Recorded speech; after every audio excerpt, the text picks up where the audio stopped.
नमस्कार, मैं हूं रवि शर्मा। जेब में परमाणु बम लेकर पाकिस्तान चाहे कितना ही हिंदुस्तान को ललकारता फिरे, लेकिन अंदर से पाकिस्तान कितना खोखला है। कैसे हिंदुस्तान के रहमो करम पर पाकिस्तानियों की दाल रोटी चल रही है, आज खुद पाकिस्तानी बताएंगे। दुनिया में कैसे हिंदुस्तान अपनी तकनीक और ताकत के दम पर छाया हुआ है और पाकिस्तान में बवाल मचा है, ये भी खुद पाकिस्तानी ही बताएंगे। तो आइए देखते हैं पाकिस्तान में शिव तांडव। अगर एग्रेशन का जवाब हम फर्ज करें एग्रेशन से देते हैं तो इंडिया के साथ तो 4 मुल्क आके खड़े हो जाएंगे। आपके साथ कौन आके खड़ा होगा? तो आपके ताल्लुकात ईरान से भी आपकी कशीदगी है, चीन भी बाज़ात आपसे सवालात करता है। खाने को रोटी नहीं, बातें परमाणु बमों की। क्या इतना बड़ा मसला आया है कि अदरक लहसुन टाइप चीजें भी हम लोगों को जरूरत है अब मंगवाने की इंडिया से? पाकिस्तान तो इंटरनेशनल भिखारी निकला। तो बात यह है कि हम हैं भूखे नंगे, ठीक है, सीधी सी बात, बड़ी सख्त बात है। हम हैं भूखे नंगे।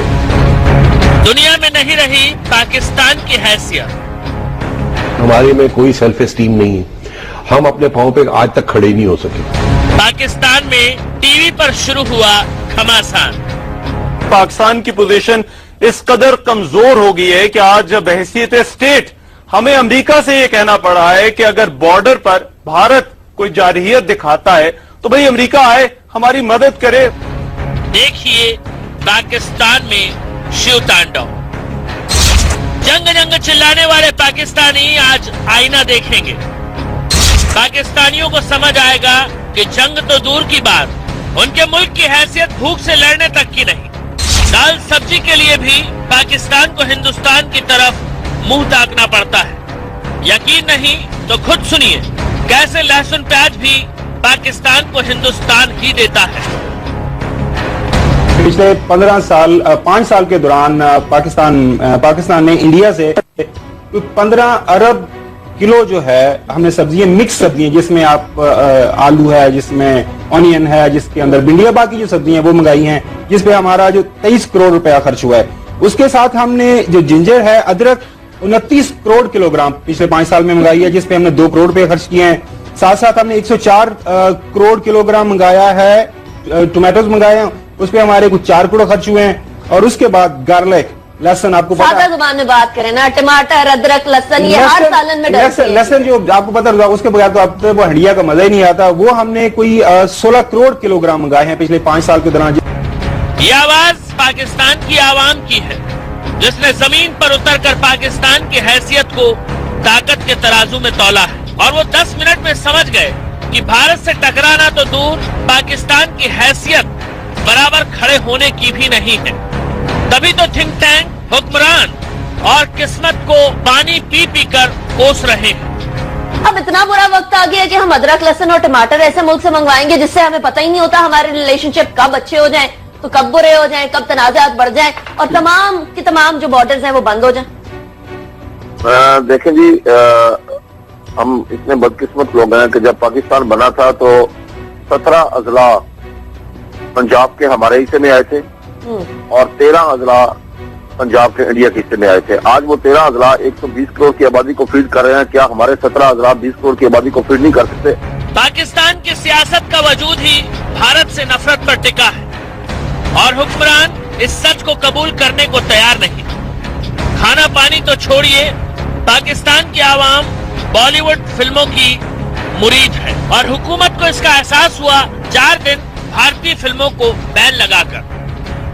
बदकिस्मती से भी ये आप देख लीजिए कि जो बॉक्स ऑफिस के रिजल्ट्स हैं, ये सारे सिनेमा के मालकान जो आपके साथ बैठे हैं, इनसे पूछ लीजिए कि बजरंगी भाईजान ने पाकिस्तान में कितने करोड़ों का बिजनेस किया, धूम 3 ने कितने करोड़ों का बिजनेस किया, बॉडीगार्ड ने कितने करोड़ों का किया। वो क्या रिफ्लेक्ट करता है? वो ये रिफ्लेक्ट करता है कि पाकिस्तानी अवाम जो है इन फिल्मों का जाके टिकट लेकर इनको देखती है। उनको जबरदस्ती तो नहीं दिखाई जाती ना ये फिल्में। देखिए, हमारी इंडस्ट्री एक प्रोसेस से गुजर रही है, पाकिस्तान की फिल्म इंडस्ट्री एक प्रोसेस से गुजर रही है। उस प्रोसेस को समझने की जरूरत है, कॉमर्स को समझने की जरूरत है, इकोनॉमिक स्ट्रेटेजिक डिसीजन लेने की जरूरत है। ये अब अगर हमने इतना जज्बाती फैसला करना तो फिर जज्बाती फैसलों में ये कि अगर हुब्बुल वतनी खतरे में आती है तो फिर उनके टमाटर, प्याज और उनका वहां से एक्सपोर्ट किया हुआ गोश्त जो हम यहाँ इंपोर्ट करते हैं वो सब कुछ बंद कर दें, ना खाएं वो खाने वाले।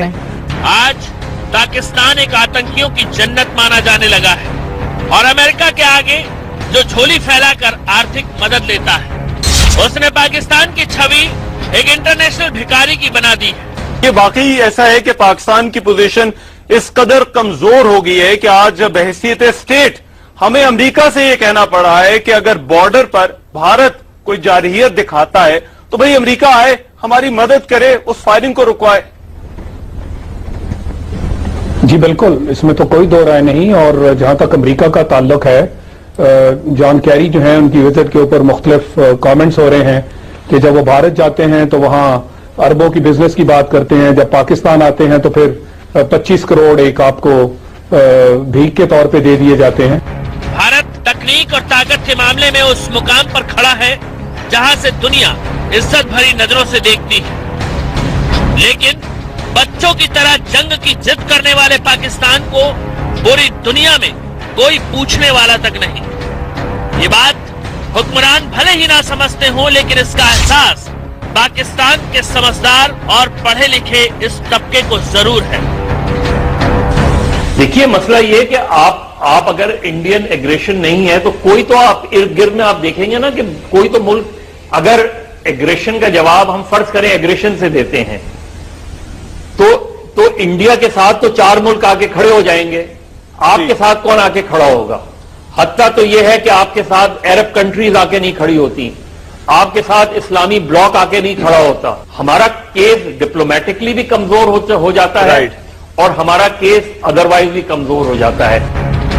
जब नीयत में खोट और इरादे नेक ना हो तो अपने भी हाथ पीछे खींचने लगते हैं। चीन के साथ दोस्ती निभाकर पाकिस्तान उसे अपना हमदर्द समझने की भूल करने लगा था, लेकिन आज चीन की नजर में पाकिस्तान क्या हैसियत रखता है, इसे पाकिस्तान का पढ़ा लिखा तबका अच्छे से समझता है। तो हमारी जो पोजीशंस रही हैं, चाहे इंडिया इसलिए एक बदमस्त हाथी का किरदार अदा कर रहा है, ठीक है, क्योंकि अब उसको व्हाइट एलिफेंट की भी सपोर्ट हासिल है, उसको सोवियत यूनियन की भी सपोर्ट हासिल है, चाइना के ताल्लुकात भी उसके साथ कोई बहुत खराब नहीं है। जब आप अपनी तरफ देखते हैं तो आपके ताल्लुकात ईरान से भी आपकी कशीदगी है, चीन भी बाज़-औक़ात आपसे सवालात करता है, अमेरिका भी आपके मुकाबले में हिंदुस्तान को प्रेफर करता है। पाकिस्तान दिखावे के लिए चाहे जितने ड्रामे करे, लेकिन इस कड़वी सच्चाई से मुंह नहीं फेर सकता। भारत के लगातार तरक्की करने से पाकिस्तान की हवाइयां उड़ी हुई हैं और एक खास तबका तेजी से अपने मुल्क के खिलाफ खड़ा हो रहा है, जो मानता है कि हिंदुस्तान के साथ पाकिस्तान का कोई मुकाबला नहीं। मनोज अतलस के साथ Vaibhav Kumar, India news. America में ट्रंप की आमद ने पाकिस्तान को भीतर तक हिलाकर रख दिया है, क्योंकि पाकिस्तानियों को लग रहा है कि ट्रंप पीएम मोदी को साथ लेकर पाकिस्तान की ईंट से ईंट बजाकर रहेंगे। पाकिस्तान का यह डर उस वक्त और बढ़ गया जब ट्रंप ने 7 मुस्लिम देशों के नागरिकों की अमेरिका में एंट्री रोकने का आदेश दिया था। इसमें पाकिस्तान ने अपना भविष्य देख लिया है। This is the protection of the nation from foreign terrorist entry into the United States. Trump इंतजामिया ने पाबंदी का दायरा पाकिस्तान तक बढ़ाने का इंदिया दे दिया है।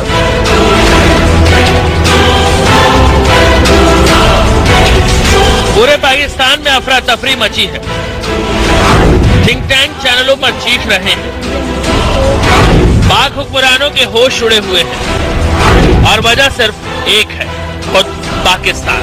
जी हां, पाकिस्तान आतंकियों को बरसों से पाल रहा है और इसी वजह से डोनाल्ड ट्रंप पाकिस्तानियों की अमेरिका में एंट्री बैन कर सकते हैं और इस बात का इशारा वो कई बार अपने बयानों में भी कर चुके हैं। Pakistan is a very, very vital problem and really vital country for us because they have a thing called nuclear weapons. They have to get a hold of this situation. But I'm talking about radical Islamic terrorism. I will solve it far better than anybody else. राष्ट्रपति पद की शपथ लेने के बाद ही Donald Trump ने 7 मुल्कों के लोगों की अमेरिका में एंट्री बैन करने के आदेश पर साइन किए थे। इसकी वजह उन्होंने आतंकवाद और उन मुल्कों की हालत को बताया था। बस इसी के बाद से पाकिस्तान को भी ये डर सताने लगा कि कहीं ट्रंप की लिस्ट में अगला नंबर उसी का ना हो। क्योंकि अमेरिका में दाखिले पर पाबंदी के फैसले के बाद ट्रंप इंतजामिया ने पाबंदी का दायरा पाकिस्तान तक बढ़ाने का इंदिया दे दिया है। व्हाइट हाउस के चीफ स्टाफ ऑफिसर कहते हैं पाकिस्तान में दहशतगर्दी जैसे मसाइल हैं, इस पर भी पाबंदी लगाई जा सकती है। पाकिस्तान की असल टेंशन बढ़ी ट्रंप के उस बयान से जो उन्होंने शपथ लेने के ठीक बाद दिया था और जिसमें इस्लामिक आतंकवाद को जड़ से खत्म करने की बात कही थी। सुनिए पाकिस्तान को कंबा देने वाला ट्रंप का वो बयान। Radical Islamic terrorism, and I said it yesterday, has to be eradicated just off the face of the earth. This is evil. This is evil. बस ट्रंप का इतना कहना था कि पाकिस्तान में बहस का दौर शुरू हो गया। कई थिंक टैंक का मानना है कि ट्रंप एडमिनिस्ट्रेशन के लिए पाकिस्तान नक्शे पर ही नहीं है। सुनिए क्या बहस हो रही है। ट्रंप एडमिनिस्ट्रेशन के लिए पाकिस्तान मैप पे है ही नहीं। हाँ एग्जैक्टली वो जानते ही नहीं। अपनी डिबेट में भी उन्होंने कभी जिक्र नहीं किया। मुसलमानों का 56 रियासतों की बात नहीं, उन्होंने माफी मांगने के लिए कहा था कि ओसामा बिन लादेन जो आपके मुल्क में पकड़ा गया है वो पाकिस्तान हमसे माफी कब मांगेगा। अब अमेरिका की सत्ता ट्रंप के हाथों में है, वो दुनिया के सबसे ताकतवर शख्स बन चुके हैं। लिहाजा पाकिस्तान को डर है कि ट्रंप जैसे ही आतंकवाद के खिलाफ कार्रवाई शुरू करेंगे उसकी तपिश पाकिस्तान को भी झेलनी पड़ेगी, क्योंकि आतंकवादियों के लिए पाकिस्तान किसी जन्नत से कम नहीं। ट्रंप का जो मैसेज अब आपके सामने आ ही रहा है, I mean quite clear. So you really think Trump card will be one of the cards? Trump card will be anti-Pakistan, not pro-Pakistan. ये रिपब्लिकन ट्रंप जो है is not like the old Republicans. This Trump is saying कि अगर आप अफगानिस्तान में हमारी help नहीं करते तो हम तो उड़ा देंगे आपको। पाकिस्तानी थिंक टैंक ट्रंप की आमद में पाकिस्तान के बुरे दिन देख रहे हैं और सबसे बड़ा खतरा कंगाल होने का मान रहे हैं। ऐसा इसीलिए क्योंकि पाकिस्तान की अर्थव्यवस्था अमेरिका की मदद पर टिकी हुई है। इन थिंक टैंक का मानना है कि पाकिस्तान कुछ ज्यादा ही अमेरिका के भरोसे काम चला रहा है। बात यह है कि हम हैं भूखे नंगे, ठीक है, सीधी सी बात, बड़ी सख्त बात है। हम हैं भूखे नंगे, ठीक है, हमारे में कोई सेल्फ एस्टीम नहीं है। हम अपने पांव पे आज तक खड़े नहीं हो सके। हिंदुस्तान पहले दिन से अपने पांव पे खड़ा हुआ, मुश्किल फैसले किए और अपने पांव पे खड़ा हो गया। जेबें काटी, बेल्ट टाइट की, पांव पे खड़ा हो गया, आप खुशहाली है। हमने पहले दिन से हमने अमेरिका के ऊपर डिपेंडेंसी की, उन्होंने कहा ठीक है आओ। अमेरिका आर्थिक मदद रोक देता है तो पाकिस्तान की अर्थव्यवस्था पूरी तरह से लड़खड़ा जाएगी। यही वजह है कि पाकिस्तान ट्रंप के राष्ट्रपति बनने से टेंशन में है। मनोज अतलस के साथ वैभव कुमार, इंडिया न्यूज। बीते 2.5 साल में भारत के रिश्ते दुनिया के कई मुल्कों के साथ बेहतर हुए हैं। इनमें अमेरिका के साथ भारत की दोस्ती किसी से नहीं छिपी है। दुनिया तो भारत और अमेरिका की ताकत का लोहा मान ही रही थी, लेकिन हाफिज सईद जैसा खूंखार आतंकी भी मान गया कि मोदी ट्रंप की जोड़ी आतंक की दुनिया के लिए सबसे बड़ी मुसीबत है। तभी तो नजरबंदी के बाद हाफिज का डर जग जाहिर हो गया। इस वक्त चूंकि ट्रंप नया अमेरिका का सदर बना है और वो इस वक्त मोदी से बड़ी गहरी दोस्ती निभाना चाहता है। सुना आपने, आतंक के आका हाफिज सईद को भी हिंदुस्तान की ताकत समझ आ गई, तभी तो हाफिज सईद बिलबिला रहा। इस वक्त चूंकि ट्रंप नया अमेरिका का सदर बना है और वो इस वक्त मोदी से बड़ी गहरी दोस्ती निभाना चाहता है, लेकिन आज यानी मोदी इसके लिए जोर डाल रहा है। अमेरिका उसके यानी उसकी दोस्ती निभाने के लिए पाकिस्तान के ऊपर दबाव डाल रहा है और पाकिस्तान की अपनी मजबूरियां हैं। बहरहाल गिरफ्तारी की कोई परवाह नहीं है। अमेरिका की सत्ता अब ट्रंप के हाथों में।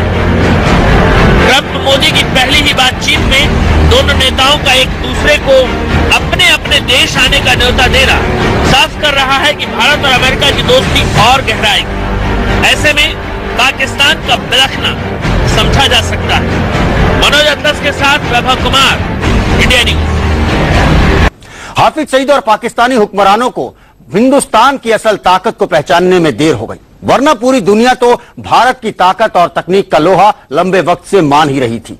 दुनिया भर में भारत की तकनीक और ताकत का डंका बज रहा है। स्पेस में तिरंगे की शान और मंगलयान का गुणगान लंबे वक्त से विदेशी मीडिया में हो रहा है। भारत ने अग्नि 5 मिसाइल का सफल परीक्षण किया तो अमेरिकी, चीनी और दुनिया भर की मीडिया में एक खबर छा गई थी और हिंदुस्तान की जय जय होने लगी थी। India successfully testing a new nuclear-capable missile that could hit targets in China and Eastern Europe. So what does this all mean? Why is this all happening now? We're talking a lot about North and South Korea in the past couple of weeks, but India, we haven't. Why do you think they're shooting off this missile now? Well, it's important, Jenna, that we spend a lot of time talking about China, for instance, but another rising major power in the world, the international system, is India. Missile तो पाकिस्तान ने भी बनाई, लेकिन उन्हें कोई पूछने वाला तक नहीं था। पाकिस्तान तो इसी बात से घबराया हुआ है कि हिंदुस्तान बहुत तेजी से सैन्य ताकत के मामले में आगे बढ़ रहा है। बात सैन्य ताकत की ही नहीं, बल्कि तकनीक की भी है। भारत ने मंगलयान के जरिए भी खूब सुर्खियां बटोरी। इस मामले में पाकिस्तान ने अभी सोचना तक शुरू नहीं किया है। इतना ही नहीं, भारत ने अंतरिक्ष में भी तिरंगा लहरा दिया है, जबकि ऐसा करना पाकिस्तान के लिए किसी सपने जैसा है। India made a Mars orbiter that costs less than it took to make the movie Gravity. Sounds like a big deal, and it is. शायद ही कोई दिन रहा हो जब भारत का जलवा देख पाकिस्तान को सदमा ना लगा हो, क्योंकि जिस हिंदुस्तान की ताकत का लोहा पूरी दुनिया मानती है, पाक उसी को तबाह करने के ख्वाब देखता है। मनोज अत्तस के साथ वैभव कुश, इंडिया न्यूज। तो इस खास पेशकश में इतना ही।